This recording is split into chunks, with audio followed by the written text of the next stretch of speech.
परीक्षित पराशर जी अहमदाबाद से। राधे राधे महाराज जी।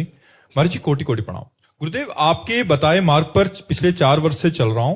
महाराज जी स्वप्न में पवित्रता कब और कैसे आएगी? मलिन विचार जो स्वप्न में आते हैं वो कब ठीक होंगे? प्रकट में तो प्रयास करते हैं कि ऐसा, जब साधन करते करते स्थूल शरीर से पाप कर्म बंद हो जाते हैं तो उसका प्रभाव सूक्ष्म शरीर पर पड़ता है।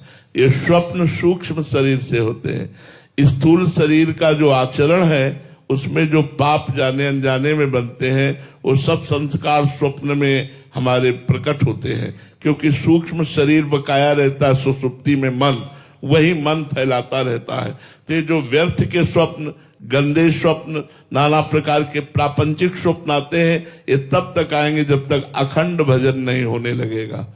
जब अखंड भजन शुरू करोगे, प्रयास करोगे, तो स्वप्न में संत आने लगेंगे, देवालय आने लगेंगे, तीर्थ आने लगेंगे, गंगा यमुना जी का किनारा ऐसा देखोगे, पवित्र फिर दृश्य, और धीरे धीरे फिर स्वप्न खत्म हो जाएंगे, भगवान की लीला चल पड़ेगी। तो ये जागृत, स्वप्न, सुषुप्ति, ये तीनों माया की अवस्थाएं हैं, स्वरूप की नहीं। ये माया जनित है, ये स्वरूप जनित नहीं है, ये नष्ट होने वाली है।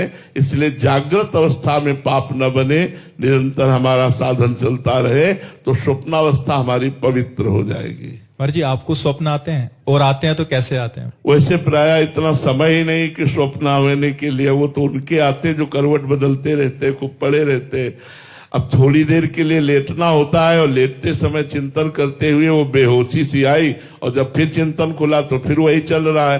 तो स्वप्न का तो कभी कोई स्वप्न अगर ऐसा आया